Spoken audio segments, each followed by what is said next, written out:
This topic of the search for extraterrestrial life ranges widely, and it can spin off in a lot of crazy directions. If you listened to the interview with Joe Scott, you heard us talk about the rare Earth hypothesis. For this bonus episode of Wild Thing, astrophysicist Neil deGrasse Tyson shares a different take on the same idea. We also talk about the difficulties we humans have in grasping the enormity of the universe, and spend a little time on movie aliens. I imagine most of you know who Neil deGrasse Tyson is, but for those who don't, he's the director of the Hayden Planetarium at the American Museum of Natural History in New York. And he's done a tremendous job of making astrophysics, astronomy, and science more accessible to the general public. I start by asking him how he got hooked on astronomy. I think the immensity of it and the endless ignorance that it contained. I enjoyed the prospect of participating in advancing a frontier that exists between what we know or what we think we know of the universe and where we have yet to step or to observe or to visit.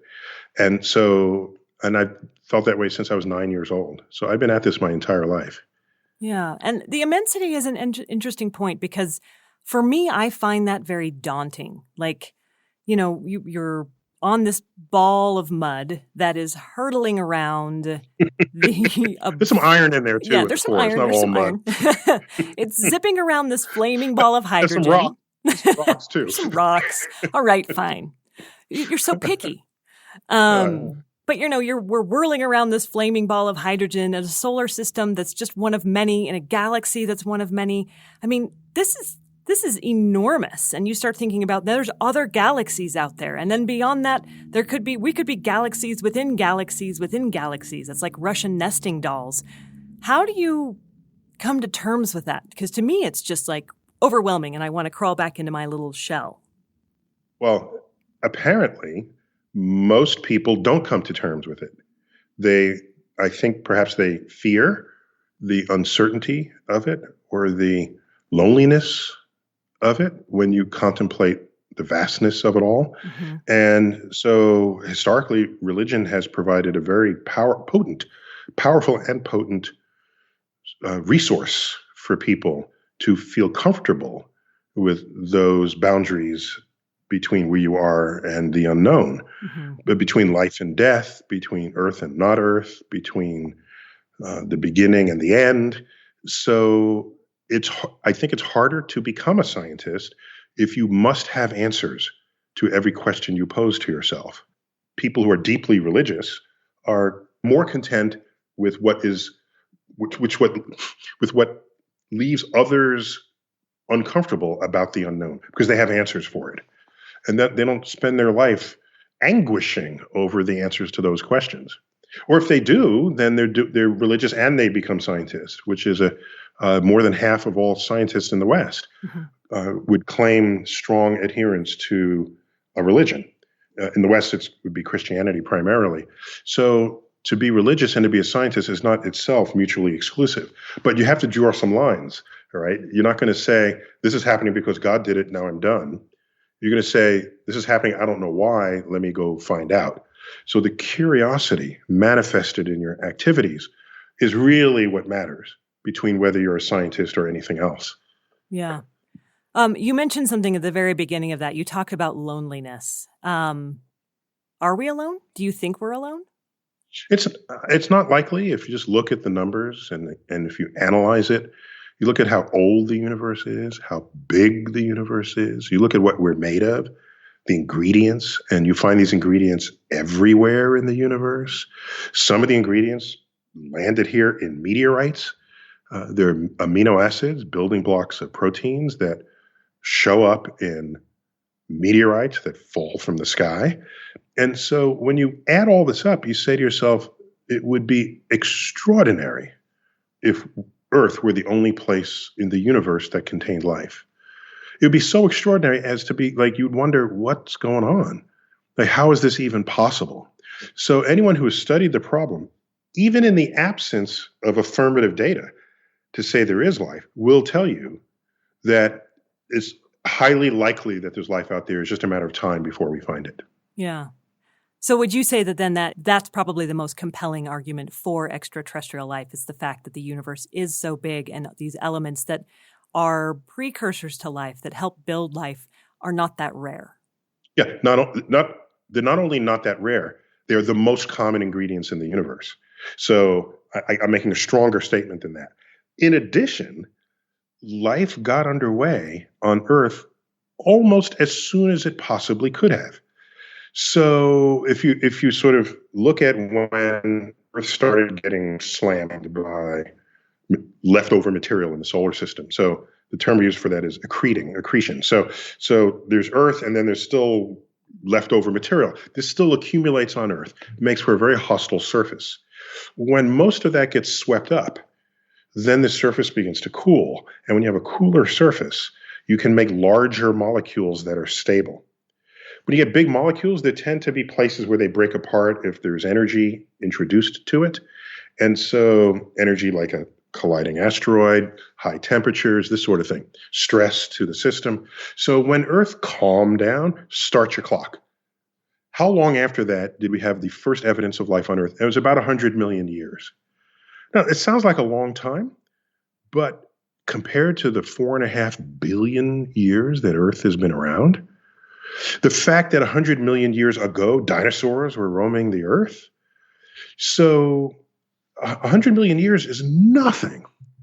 So here we are in an undistinguished star, in an undistinguished galaxy, in an undistinguished corner of the universe, generating life within 100 million years.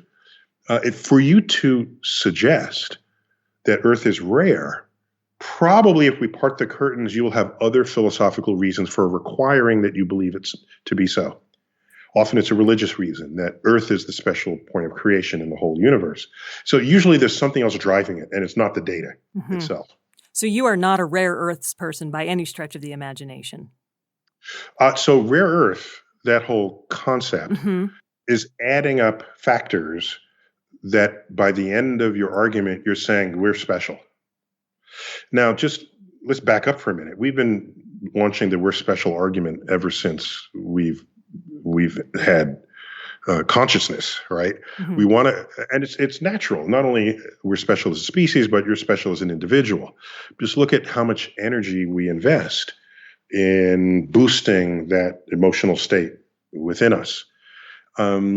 We say, oh, look at the centuries of thinking that we are at the top of some evolutionary tree of life, right? As though we are some pinnacle of evolution. Well, everything else that's alive today is just as far away from the origins of life as we are. So, and by the way, eagles can fly. You can't fly. Oh, you needed an engineer to build a vessel that you walk into that could then fly. Okay. So I always wondered, do birds pity us because we can't fly? Do fish pity us because we can't swim? We don't have gills? I always try to invert the perspective because then you think differently about your own life. I found some video of dogs yapping at each other, like angry, like arguing about something. And I tweeted it with a caption, I wonder if this is what advanced aliens see when they watch humans having an argument. This is what we look like to them. Just yapping with and we're saying that with the dogs, we say, oh, they're just yapping. But if you're the dog, do you know whether, advanced thoughts are being exchanged? You don't really know. You're going to assume there isn't, and that helps you distinguish yourself from the dog. So if you want to distinguish Earth from all other planets in the universe, you should ask yourself, what's motivating you? Is it because you want to end the conversation by saying we're unique in the galaxy, if not the entire universe? You should watch out for your biases as a scientist. So watch what happens. You'll say, okay, so Earth has just the right amount of pressure in the atmosphere so that water is retained as liquid. If the pressure were too low, the water would evaporate. If the pressure were too high, you might have a runaway greenhouse. You go through this and you end up with what you are saying is a perfect place. Well, we evolved in this place. So, of course, everything we say about it is going to say it's as though it was designed just for us. It's like the polar bear saying, "Isn't the world great? The water is 33 degrees. That's wonderful. I have this fur. Everything is designed perfectly for me. The seals come up and they make a tasty meal, and I'm bigger than they are. So what a beautiful world." And nowhere is the hubristic polar bear saying, "I evolved to exploit these conditions so that they can serve my survival." By the way, most life that has ever existed on Earth is now extinct. So if you want to think of Earth as some haven for life, you have to factor in that most life Earth wants to kill and has succeeded in doing so. So the rare Earth hypothesis is actually not about life in general. It's about what we call intelligent life, complex life, because that takes a little longer. It's one thing to be alive and just eat and reproduce, to now have a brain to think beyond that, to think about tomorrow, to think about your past. So their argument is planets of the kind that could have intelligent life, complex life, those would be rare. And I agree, they'd be rarer than planets that had mats of microbes thriving on them, as Earth was for most of its history. Just Right. mats of single-celled organisms for billions of years. So if you threw a dart at the timeline of Earth, most of the time you're not getting complex life. But when complex life did take root, oh my gosh, it was. You had the Cambrian explosion of life. Consider we went from dinosaurs to humans in 65 million years. Ask yourself what fraction of the total history of Earth that represents. Mammals barely had a foothold 65 million years ago when the dinosaurs went extinct. And now the largest animal there ever was is alive today, and it's a mammal. Okay, the whales of the ocean. Mm-hmm. So people tend to underestimate the power of natural selection in finding solutions that exploit an environment that would be hostile to other life forms. What do you think the implications of finding life would be for us here on Earth? Assuming it were to happen, let's say it happens in the next 10 years. What do you think the reaction would be? Yeah, I don't know. I don't know whether it would signal a change in the human condition that we cannot foresee or imagine. But I can say that if we find just simple life that a single-celled life or life that undergoes photosynthesis, it could revolutionize biology. Mm-hmm. The real question and the real challenge is if we find life, or if life finds us, that is unmistakably smarter than we are. Then will they just make us their pets? Will they, that's in fact, that's the stuffing of science fiction films, that they love stuff they love it. If you want to know what it would be like to be the pet of an entity of superior intelligence, okay?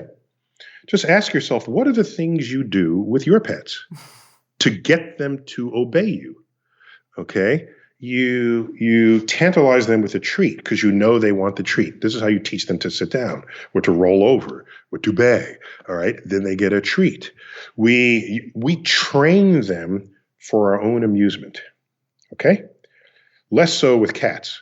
This is why people think that really cats are our overlords. And so we like thinking we're at the top of the heap, or that we'll go searching for intelligent life in the universe, and then we'll find it and have a conversation with it. For all we know, we will look like yapping chihuahuas to this species of intelligent aliens. And the hubris to even imagine that we'd be able to communicate with another, quote, intelligent species. So if you start thinking along those lines, it can be quite humbling when you put ourselves in the context of the history of life on Earth, what the future of life on Earth could be, and what especially could be the future or the current existence of intelligent life in the universe. Yeah. I don't want to be someone's pet. Maybe we shouldn't go looking after all. Well, if you don't want to be someone's pet, but you happily have other animals as pets, think this through. I have cats. No cats. And maybe I am someone's pet. So I talked to a number of the SETI scientists, including a woman named Natalie Cabral, and she was talking to me about quantum physics. And she put out this line that consciousness is the universe becoming aware of itself. Life is a force and not a thing. And I have trouble wrapping my head around these ideas. But, what do those phrases mean to you? I don't think we really understand consciousness enough to then invoke it to explain something else. So I think that's always dangerous. Here's this thing. Oh, people believe we understand consciousness, and what are we doing? We're writing books on it. Okay, go to the bookshelf in the bookstore. There's a whole shelf full of books on consciousness explained, the inside consciousness. The fact that we're still writing books on it is evidence that we don't understand it. Okay, it's the opposite of what you think. It's because people still think, oh, I need another book on this. Go look for books on the physics of gravity. There's like 3 books on the shelf. That's it. We're not still writing books on it because we got this. Okay. We can do a hole-in-one landing in a crater on Mars from Earth. We got this. Okay. So I'm never comfortable taking something we don't know well and invoking it to account for other things we know even less well. So you can say consciousness is the universe's way of getting to know itself. Well, if humans have what you want to call consciousness, and let's say it's rare, if not unique, then the universe was really inefficient at making that happen. All right? If the universe took 4.5 billion years to create something with consciousness that could then perform experiments to figure out how the universe works, this doesn't sound like a purposeful experiment. It sounds like a really badly designed experiment. Inefficient. What the hell are you doing? You could have figured yourself out long ago, but you didn't. What's going on? Huh. Yeah. Okay, let's talk a little bit more about microbial life. If you were a betting man and you had money to burn, where would you put your money on when and where we're going to find microbial life? I would say in the oceans of Europa. Really? One of the moons of Jupiter, right? And I joke, if you find life there, what would you call it? And of course, you'd have to call it Europeans, right? Because it's Europa. They're going to be upset. So I put my money there. I'd also put it in the subsurface soils of Mars. Okay. Mars was once wet with running water, and the water was there for a while because there are dried riverbeds, and the riverbeds have meandered. Mm-hmm. That means you have a slow-moving water to do that. Okay, that doesn't happen when you have fast-moving streams, and it takes time for a river to meander. So I think if there's not life living there today, we might find evidence of there once having been life there. So we have to get down deep, and on Mars and Europa, and by the way, if there's no life there, I think I'd be sad. I would be disappointed. I'd be disappointed. It's like, 2 good shots where they had water, they've got heat sources, this sort of thing. Yeah. If there is life there, and the 2 neighboring places, then that blows open the lid for life being elsewhere that we could find. That would be so exciting. And the cool thing about it is it could very well happen in our lifetime. Yep. Okay, let's go back to aliens. Space aliens with technology. That kind of alien. Yeah, let's go there for a minute. Like movie aliens. Like movie aliens. That's what you're talking about. Okay. Yeah, I'm just curious because you said you were starting to become interested in astronomy at the age of the very young age of 9. Did aliens enter into that at all? Was this something that interested you? Oh, I love alien movies, but no. Okay. Which was your favorite alien movie? The Blob. Oh, really? I just watched that recently. Did you? I did. Okay, it's quite a flick. It's quite a flick. It was Steve McQueen. I think it was his first film. Uh-huh. So here's the thing with The Blob. First, notice it had no face. Right. It had no legs or arms or eyes or mouth. Or mouth. And so it was completely creative. Think about it. A face, eyes, nose, mouth is a very vertebrate thing to have. If you are not a vertebrate creature in this world, you have none of the above. All right. Where's the eyes, nose, teeth, and mouth, and shoulders, and arms, and fingers of a jellyfish? Well, spiders Spiders have faces. Well, okay, all right. I'll give you a face on a spider. Sure. Faces of their of a sort. Yes. Yeah. Yes. But the kind of faces we tend to put on aliens, those are vertebrate faces. Okay. Mm-hmm. From ET, even to the Predator, to you just go down the list of all of the most famous aliens. They're lizard-looking aliens, but they all have faces. And so if only one branch of animals, one branch of the tree of life, the vertebrate branch, has faces, and all the rest don't, and you're going to go to another planet that might not even be based on DNA and generate life forms that have faces, this is just not creative. This is embarrassing. Okay? And so I know you have to pay an actor who's wearing a suit, so I get that. But don't tell me you're being creative by just giving your alien pointy ears. Okay? Oh, Spock. That's not shocking for what an alien could be. They need to look at least as different from us as other life forms on Earth look from each other, if it's coming from another planet. The blob was such a creature. So I applaud the blob for what it was as an alien creature. It defied all our physiology and our biology. Did you see Annihilation? No. Is it a movie? Yeah, it's a movie. It came out in 2017, 2018, I think. Does it begin with people ignoring the advice of scientists? I mean, isn't that how isn't that how everything begins now? Everything begins. Every movie where bad stuff happens. Not even the movies, just life. Right. Speaking of scientists, so one of the themes of this season of the podcast deals with Oumuamua and exploring this question of just what exactly it was. Comet, alien light sail. And I sat down and talked with Avi Loeb over at Harvard. And he's the one who put forward the hypothesis about it being a light sail, mainly, as I understand it, because he wanted people to consider all the possibilities, including that of extraterrestrial life.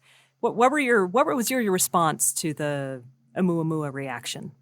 I was not among those who said this could be aliens. It is true. It could be aliens, but what you want to be honest about the probabilities of this. And what you do is you make a list of things that could be going on. So first, we've been looking for interstellar interlopers ever since we've had the capacity to do so. And we hadn't found any. Most of them are just really long period comets. So it's easy. You can instantaneously know whether the thing is visiting us from another star system just by its velocity and its trajectory as it hooks around the sun. So that's not a difficult task to achieve scientifically. When you do this, if you find out it came out, okay, so now how is it moving? It turned out Oumuamua, its trajectory was not following precisely what you'd expect it to do by just the gravity of the sun and the other planets. And so it was a bit of a mystery. So here you go. You say, is this mystery solved by saying these are intelligent aliens guiding a spacecraft? Or is there something else we have yet to consider because we don't have much data on interstellar spacecraft, on interstellar objects? We don't have much data, so this is all new. So let's see what are the properties of such an object, okay? And when you do this, and you make a list, could it be this? Could it be that? Or could it be something we haven't thought about yet? The history of this exercise is one where it is hardly ever the most extraordinary explanation. It is so hardly ever that if you ever even put it on the list of things it could be, then you're betraying a bias that has me worry about what else you're thinking about as explanations for things we don't understand. Just because we don't understand something doesn't mean aliens did it. Just because you don't know how the Egyptians built the pyramids doesn't mean aliens helped them. Just because there are lights in the sky you cannot explain doesn't mean it's aliens. It is not a logical conclusion to land there. Yeah, put it on the list. But if that becomes the main thing you're talking about, then you're not honest about the history of science and what scientific investigation has revealed. Now, for me, if you want to say, is it anywhere on the list? Yeah, it's really low on the list. So low, I'm going to spend my professional life exhausting the other options before I even consider it. By the way, Mm-hmm. if you read his original research paper, it's like 1.5 sentences at the end of Right. a very long paper analyzing possibilities of what it could be. And then he says, oh, by the way, we shouldn't rule out that it could be a navigated craft. And it's like, okay. But now, of course, the press makes a big thing of it. Plus, he writes blogs that focuses on it. So he helped attention go to that paragraph. But like I said, I'm not in that camp. Mm-hmm. So I'm guessing you're also not in the camp of aliens have visited Earth and kidnapped our cows. And eviscerated them, right. If those are aliens, I'm surprised at how shy they are and how they have defied high resolution photography among the billions of photos uplifted to the internet every day. Where's the footage of the aliens walking towards you? And you can stream it live so the aliens don't zap it. I just need better evidence. That's all. Maybe it's all aliens. I just wonder why they're so shy. So in the 1990s, Senator Richard Bryant from Nevada successfully had funding for the search for extraterrestrial intelligence cut out of the budget. Given how much the technology has changed, how much more we can see, how many more worlds we think might be habitable, should that money be included again in NASA's budget? Should they be allowed to go searching for intelligent extraterrestrial life? Or is that better left to private enterprise, like with Yuri Milner's breakthrough initiatives? Okay, you have to ask, what is it worth to you to know whether or not there's intelligent life in the universe beyond Earth? What's that worth to you? Out of a budget dollar, mm-hmm. Would you put in 1 penny? Let's say every year, April 15th, you had a pie chart, and you say, oh, this much for defense, this much for healthcare, this much for roads, whatever, and you divide it up, and it asks you, how much of this is that number 0 for people? Mm-hmm. I'm thinking no. I'm thinking there's some amount of money you might want to put there. Is it 1/10 of a penny out of your tax dollar? Whatever that is, that would be fulfilling a quest that people have deep within them. For a senator to cut the money, it requires more than just one senator. People have to vote to cut it. So it means he's influencing other senators or other members of Congress. If that senator is actually representing their district, their state, and it's actually representing their districts, and the district says, I don't want to spend money on things, then they're doing what they're duly elected to do. That's what, a democratic republic is supposed to do. So, fine. For me, discovery on any frontier historically has had extraordinary impact on the future of civilization. Occasionally negative, by the way, but usually positive when in the hands of wise and benevolent leaders. By the way, around that time, I testified in Congress. I was asked to give comment on the value of the search for extraterrestrial intelligence. So I just simply described the value of knowing relative to not knowing. And do you really know the value to biology, to physics, to engineering? If we search for life and find it, if they know more about certain things than we do, how we could benefit from it, if the government goes out of the funding of science business, then it would have to go to private enterprise, but then private enterprise would have to find a way to make money on it. Yeah. Otherwise, it won't get done at all. And without governments doing research that don't have immediate economic impact, you would have no basic research happening whatsoever. There'd be a little bit, but provided it had obvious connectivity to the bottom line of the quarterly report of the business. Okay, so this is what R&D is all about. the R&D is still aligned to the product, whereas pure R&D is not aligned to any product at all. It's just the curiosity of the researcher and the moving of a frontier that has unknowns on the other side without reference to whether you can make a product at the end of it. And I can tell you this, that by some estimates, a third of the total world's GDP derives from the creation, storage, and retrieval of digital information. That would not be possible were it not for our ability to exploit quantum physics. And quantum physics was discovered fundamentally in the 1920s. If you're running around the 1920s, are you going to say, we have to cut this funding? What, you're just studying an atom? No, you can't even see an atom. They're too small for anyone to care about. Why are you doing this? This is a waste of money. My God, plainly 1929 comes around, the stock market crashes, and everybody's broke. You're on an unemployment line, and you're saying you're wasting your brilliance on studying an atom that nobody can see, but we have people hungry on the line? Yeah, it would take 50 years before it began to matter. But you cannot imagine life today without digital. Life today is inconceivable without its digital footprint. And so I'm just saying that to research a frontier, the fact that we had a member of Congress cut it, judging that it was a waste of money, means there's a missing educational link that started way before that person became a member of Congress. So I can't go around beating people on the head for what they think or don't think as adults. I can tell you that curiosity is something we're all born with, and we lose it by middle school, and maybe for some as late as high school.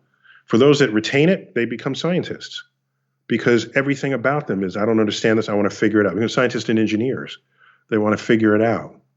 And it's a precious few who retain this level of curiosity. That member of Congress did not. Yeah. So when you're talking about value, I mean, this kind of gets back to what we were talking about a little bit earlier with why you got into this field some ways to begin with, because of this fascination, because of like the value of learning and of not knowing and wanting to know. Yeah, I didn't use the word value, but I just say, because that implies money, it implies it had that. It's an aspect of when people use the word value. What's the value of that research? It has no value to anything going on right now in the world today. None whatsoever. But in 10 years, it might. In 50 years, it certainly will. Okay, that's how I can describe that. For me, just as a kid, I enjoyed the not knowing. Mm-hmm. That's all. Like, we can say I valued it, sure. Okay, but I enjoyed that. The immensity of the ignorance. And I thought maybe one day I'd be able to help advance that frontier of knowledge. Does this idea sort of fit into what you talk about as the overview effect? Because I've seen you mention this recently on Twitter and in some of the conversations, including on your own podcast. This idea that it's something bigger than us that should ostensibly make us think less about our own crap down here on Earth. Is that the best word you come up with in that moment? That was not very poetic at all. I know you're way more literate than that. You want a roll there for a second. So the overview effect more specifically references what astronauts have felt after coming back from orbit. Mm-hmm. I would more broadly, I would say the overview effect is a subset of what I will call the cosmic perspective. And that's something that I and all of my colleagues carry, my astrophysics colleagues. And it's just, looking at Earth adds to it, but looking at other galaxies, looking at the size and scale of the universe, all of this contributes. And what it does is it doesn't have to make you feel small. It can make you feel large, realizing that you're part of the great unfolding of cosmic events in this universe that began 14 billion years ago. I feel large when I think about that. When you have the cosmic perspective, you go back to things that you had invested so much emotional energy tribalizing, and you take a step back and say, no, there's only one tribe and we're all human. And when you do that, the differences become quite petty. Mm-hmm. And so it's been said many times, the first time we get a big bus to go into space, just send all the politicians up there. Some people want to leave a few of them up there, but don't bring them back. But in any case, they would all come back with an overview effect, a cosmic perspective that could completely transform their egos or their sense of the world and how we're all in this together rather than being all in it separately. Mm-hmm. Why do you think it's important to have a person like Carl Sagan or like yourself representing these concepts, astrophysics, science to the masses? Yeah, I'm not going to tell you what you think should be important. I'm just not going to do that. What I will say is the role of science and technology in the survival of civilization has never been greater. If you live in a democracy where you are a participant in decisions that affect laws and legislation and the future of civilization, and you want to be an informed participant, then you might want to become more scientifically literate. All right, it's an if-then. If you don't care, I'm not going to try to make you care.